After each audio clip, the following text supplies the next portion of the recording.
तो हेलो दोस्तों। आज हम देखेंगे असम की हिस्ट्री क्या थी।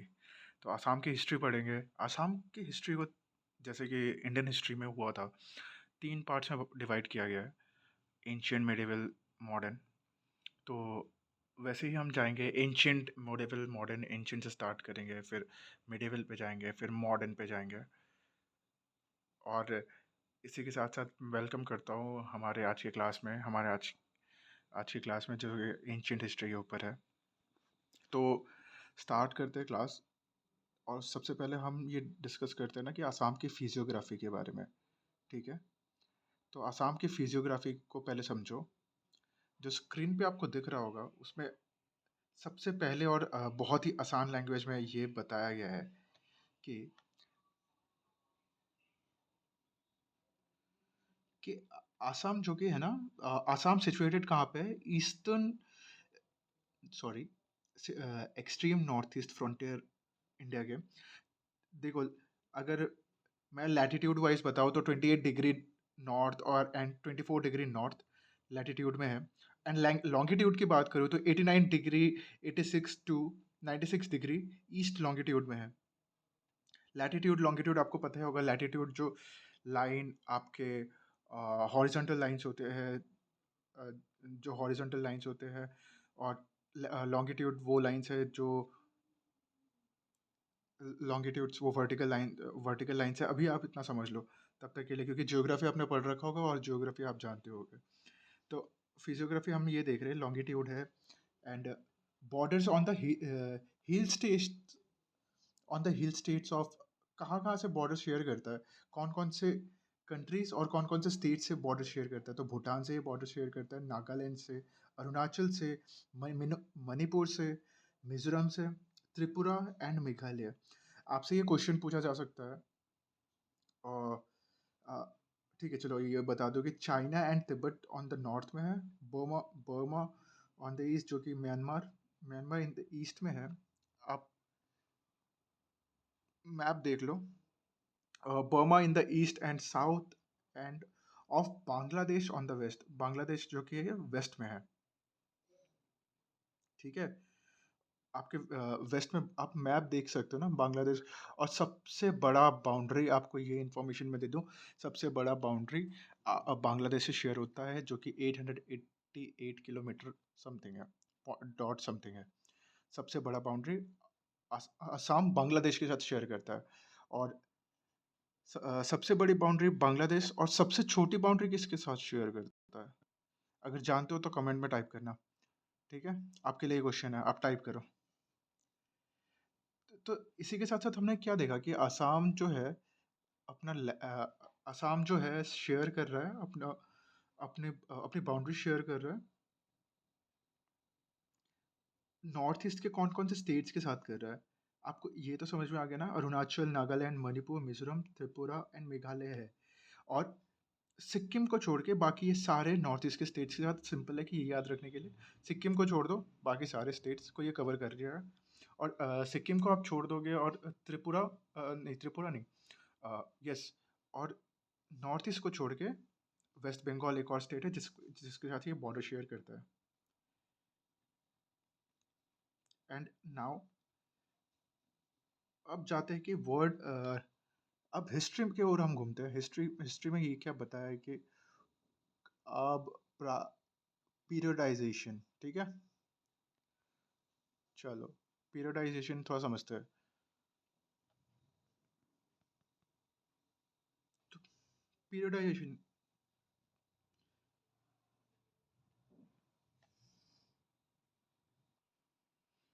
थोड़ा सा ना ये अलग होगा कि इंडियन हिस्ट्री और आसाम की हिस्ट्री में पीरियडाइजेशन में हल्का फुल्का सा फर्क है। तो देखते जाओ। आसाम हिस्ट्री थ्री पीरियड्स में डिवाइडेड है: ancient history, ancient period, medieval period, modern period, जैसा कि मैंने आपको पहले ही कहा था। तो एंशियंट आसाम हिस्ट्री रफली कवर्स द पीरियड कब से कब तक। आप सिंपली ये देख सकते हो, एपिक्स से लेके to the early part of 13th century. तो 13th सेंचुरी को मार्क कर लो, एपिक्स और 13th सेंचुरी। और मेडिवल पीरियड आप समझ जाओ कि मेडिवल पीरियड हिस्ट said to have begun with the Ahoms जब से आए थे। ठीक है, Ahoms of this land in मतलब 13th century, the early part of the 13th century, ये याद रखना, early part of 13th century, and जो कि कवर, और till the inauguration of the British regime 1826, इसमें 1826 कहा गया है, समझ रहे हो? मतलब इसमें 18, इसमें पॉइंट ये कर लो कि 1826 की बात की गई है। 1826, तो मिडिवल पीरियड आपका कब से कब तक हो गया? 13th सेंचुरी से 1826 हो गया। मॉडर्न पीरियड, मॉडर्न पीरियड कब से कब तक हो गया? मॉडर्न पीरियड हो गया आपका 1826 से लेके 1947, सिंपली बस इतना आपको जानना है और कुछ नहीं। इसमें और कुछ जानने की जरूरत नहीं है। अब आ जाता है एंशियंट असम हिस्ट्री। इसमें ना पहले असम को कहते थे प्रागज्योतिष, प्रागज्योतिषा, एंड फिर बाद में उसको कामरूपा कहा गया। तो काफ़ी सारी थ्योरीज है इसके ओरिजिन के रिगार्डिंग कि प्रागज्योतिषा नाम कैसे पड़ा। तो इसी को डिकोड करते हुए हम आगे बढ़ेंगे।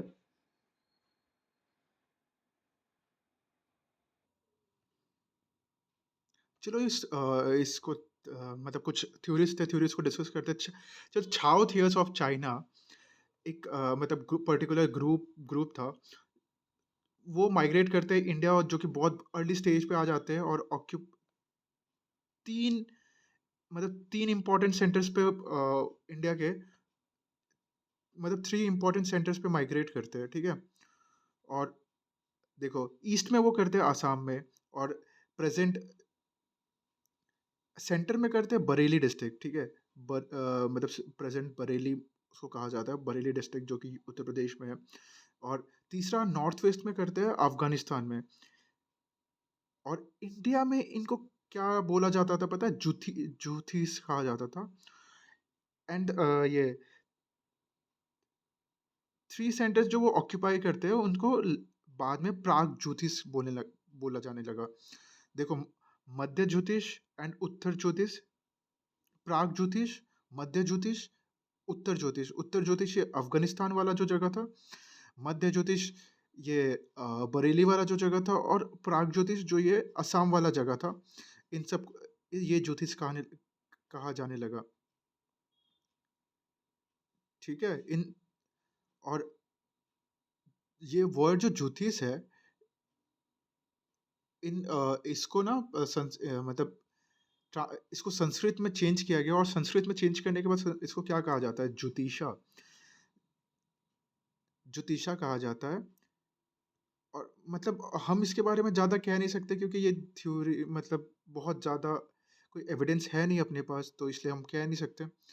और चलो, इसी के साथ साथ एक काइला पुराण, कालिका पुराण, कालिका पुराण को नोट कर लेना। कालिका पुराण ब्रह्मा, जहाँ पे ब्रह्मा ने पहला first calculation of the stars, star के इन प्रागज्योतिषा किया था, ठीक है।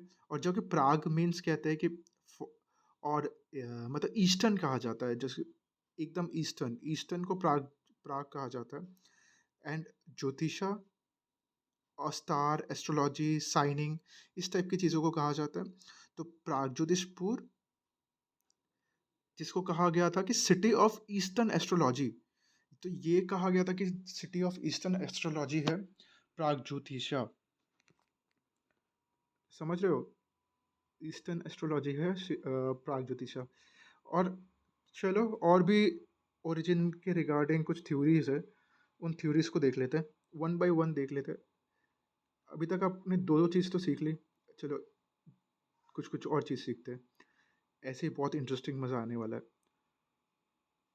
देखोगे कि तो वर्ड कामरूपा, कामरूप कहाँ से ये डिराइव किया गया था कि ऑस्ट्रिक फॉर्मेशन लाइक कामरू और कमरूट, कामरूट, ठीक है।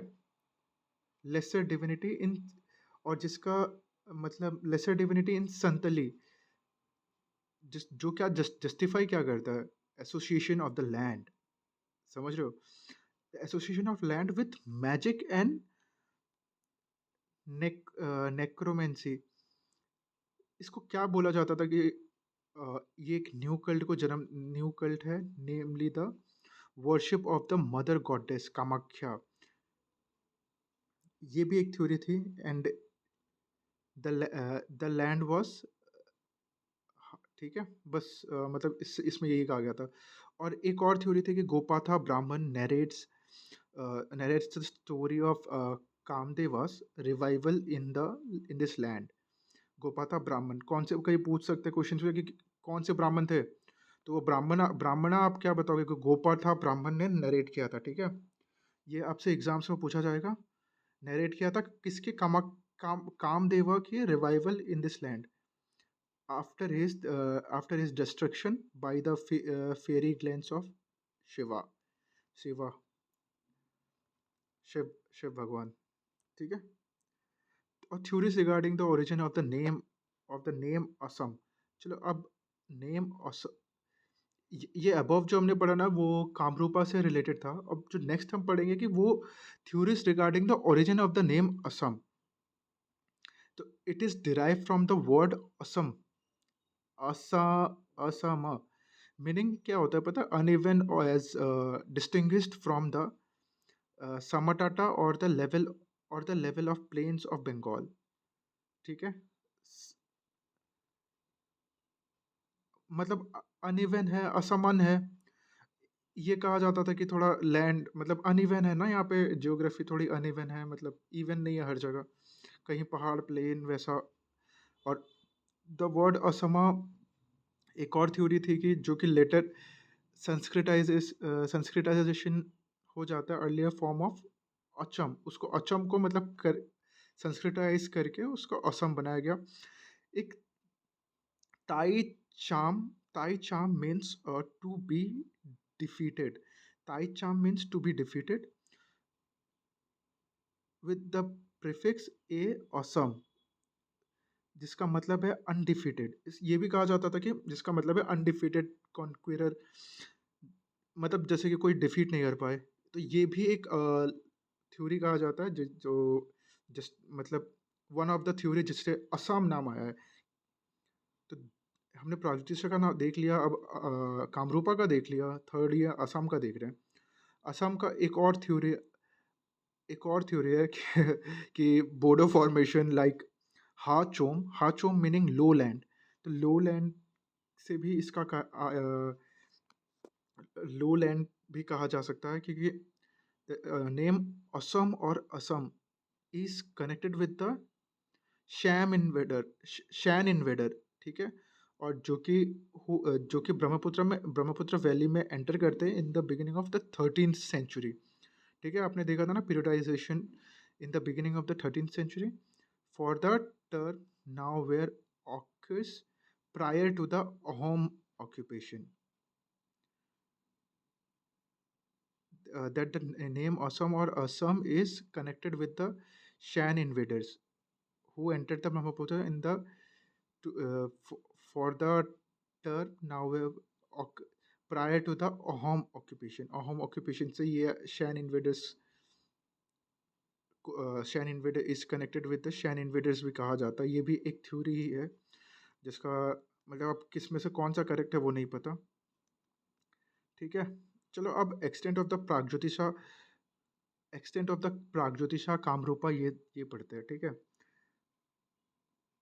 तो एक्सटेंट ऑफ द प्रागज्योतिषा और एक्सटेंट कामरूपा, तो इसमें ये कहा जा रहा है कि the modern state of Assam is but a part of the extensive kingdom of Pragjyotisha और और Kamarupa of ancient times. The name of, तो ये नेम स्टेट यही कहा जाता है कि is but a part of the extension of kingdom of Pragjyotisha और कामरूपा का ही एक सेक्शन ऑफ एंशियंट टाइम का। तो यही जाके मॉडर्न स्टेट असम बनता है। फिर ये कहा जाता है कि though the extent of the kingdom varied from time to time, there is no doubt that the northern and southwestern limits extended much beyond modern state of Assam. Yes, मतलब ये भी कहा जा रहा है कि मतलब नो डाउट था कि नॉर्दर्न और south western limits extend much beyond the modern state of Assam, और भी ज़्यादा आगे तक थे जो कि मॉडर्न स्टेट ऑफ असम है उससे ज़्यादा। ये तो पहले और भी बड़ा था, अब थोड़ा छोटा हो गया है। According to most of the Puranas, the kingdom of Kamrupa extended to the river Karatoya in the west and river Karatoya in the west and included Jaintia, Kachar, parts of Mehmed Singh, Sylhet, Rangpur, and portions of Nepal and Bhutan. तो ये देख रहे हैं कि मतलब according to most of the Puranas ये भी कहा जाता था कि kingdom of Kamarupa extended up to the river Karatoya in the west and इतना बड़ा and included Manipur, Jaintia, Cachar, parts of Mymensingh, Sylhet, Rangpur and portions of Nepal and Bhutan. अरे बाप रे, काफ़ी बड़ा था ये। और traditional rulers and early history, चलो आ जाओ। पहला डायनेस्टी देख लो कि दानवा डायनेस्टी है। महिरंगा दानवा। ठीक है, महिरंगा दानवा के बारे में कुछ पढ़ते हैं, आ जाओ। बड़ा सबसे पहला हमें रूलर यही देखने को मिल रहा है, महिरंगा। तो तुम पहला क्या कह रहे हैं कि the earlier known king of ancient Assam, earlier known king of ancient Assam was a non Aryan named. तो ये था लेकिन नॉन आर्यन था। ठीक है, non Aryan named Mahiranga dynasty, Mahiranga Danava पहला मतलब आया था, तो वो नॉन आर्यन था। याद रखना कि ये क्वेश्चन आ सकता है कि आर्यन था या नॉन आर्यन था, तो वो नॉन आर्यन था, नेम्ड महिरंगा दानव। हिज कैपिटल कहाँ पे था? महिरंग, जो कि identified with a hill called Mahiranga पर्वत।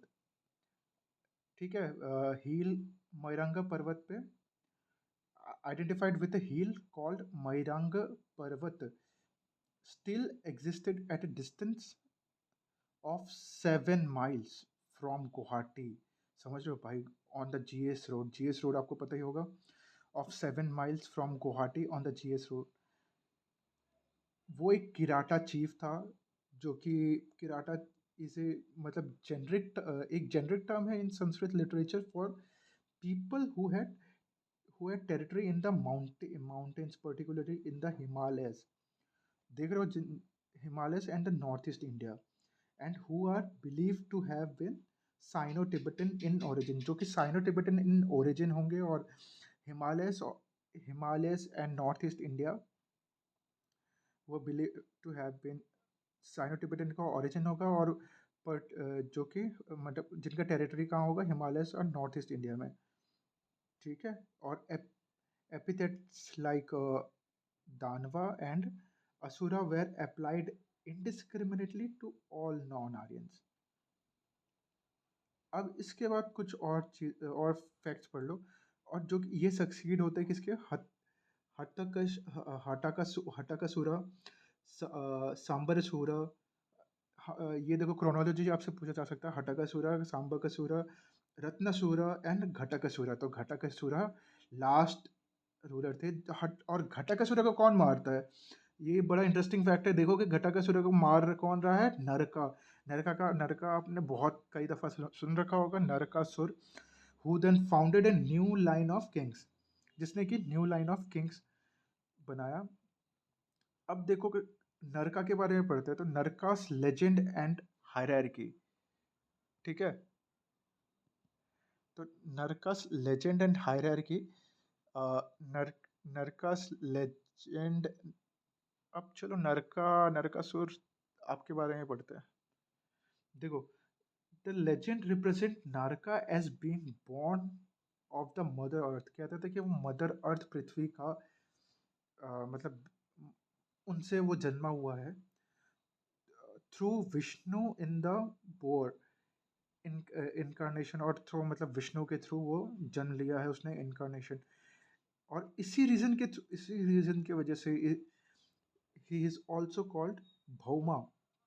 उसको भौमा कहते थे, बॉर्न ऑफ अर्थ, जो कि मतलब बॉर्न ऑफ अर्थ है। सोचो ऐसा भी कुछ हुआ है जिसको मतलब कंसिडर कर रहे हैं कि आसाम के एंशिएंट हिस्ट्री में कि कोई मतलब इंसान ऐसा बॉर्न ऑफ अर्थ है।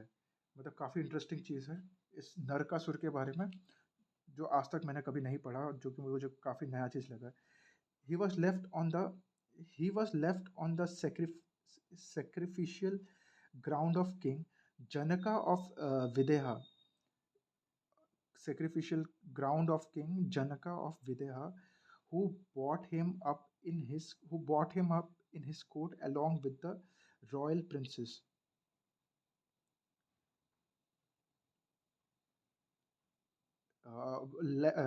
Royal princess till he was 16 year, till he was six, जब तक 16 साल का था तब तक के लिए वो लेके आए। गॉडेस पृथ्वी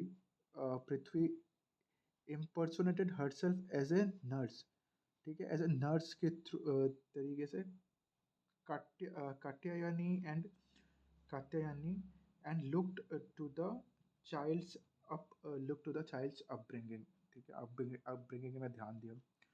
और with the help of his real father Vishnu, जो कि कहा जाता था कि रियल फादर विष्णु है, ही subsequently become the ruler of Pragjyotisha, वो प्रागज्योतिषा का रूलर बनते हैं। उसने मतलब घटकशुरा को मार देते थे, तो आप देख ही रहे होते कि घटकशुरा जो कि लास्ट रूलर था किस किस डायनेस्टी का, घटकशुरा लास्ट रूलर था ये दानवा डायनेस्टी का, जो आपने अभी देखा। और ये अपना कैपिटल बनाते हैं प्रागज्योतिषपुर में, and made it inaccessible even to the gods, जो कि मतलब इनएक्सेसिबल है गॉड्स के लिए भी। This is perhaps the earliest settlement of Aryans in Pragjyotisha. ये मतलब कहा जाता था कि earliest settlement of Aryans in Pragjyotisha. तो अभी तक किसी ने भी मतलब खुद को आर्यन, जो दानवा थे उन्होंने अपने आप को आर्यन नहीं कहा था, वो अपने आप को नॉन आर्यन कहते थे, लेकिन ये फर्स्ट थे जिसने अपने आप को आर्यन डिक्लेयर किया इन इन मतलब हाँ प्रागज्योतिषा में। अब आ जाते हैं,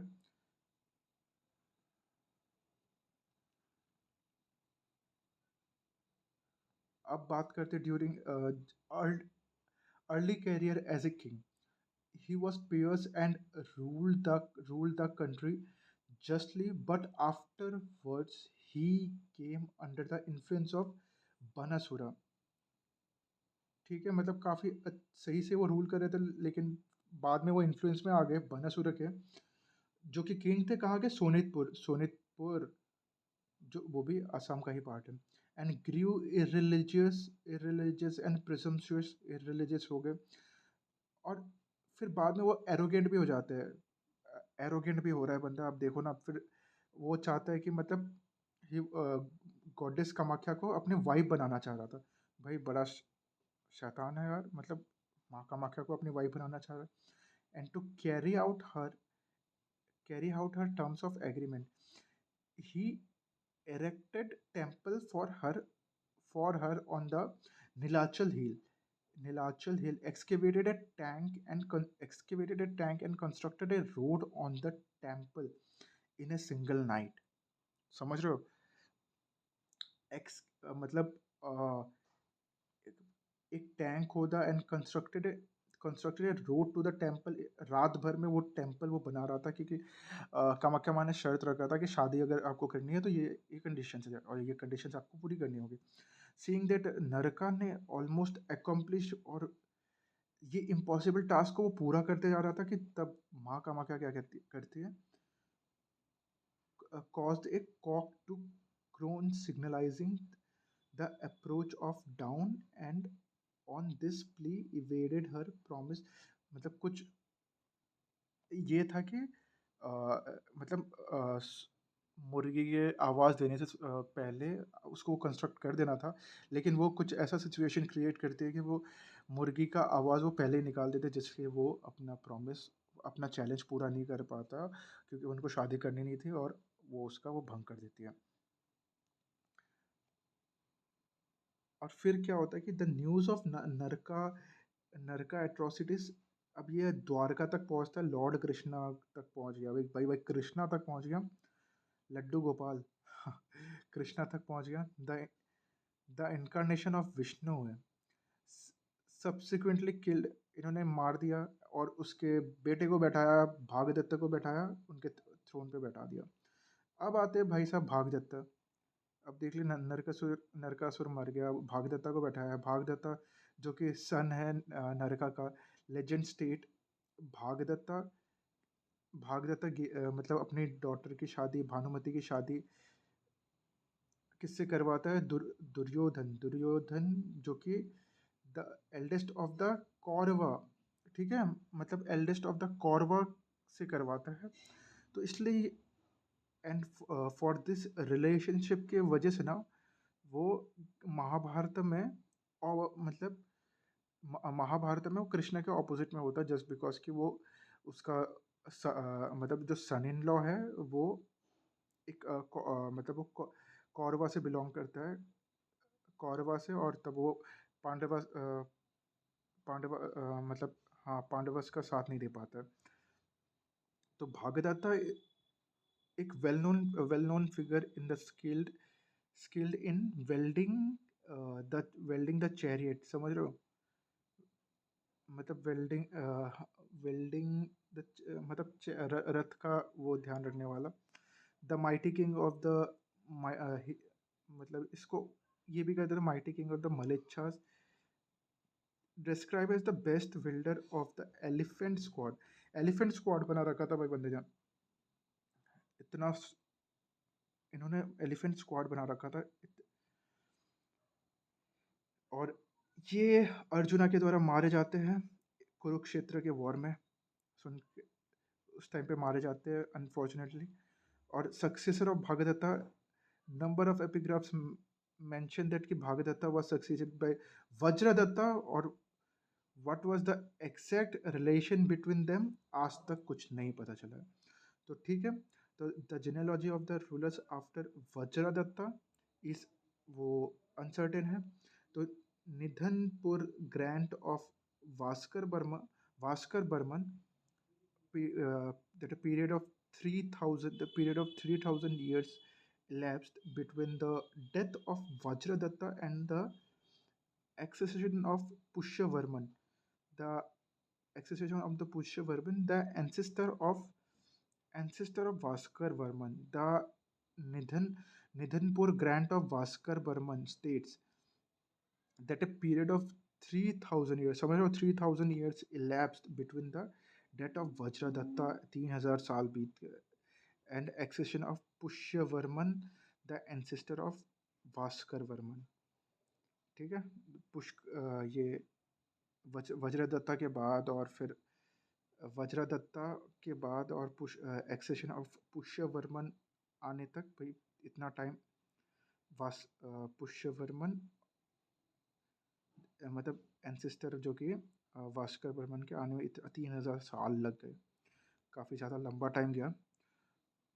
अब आता है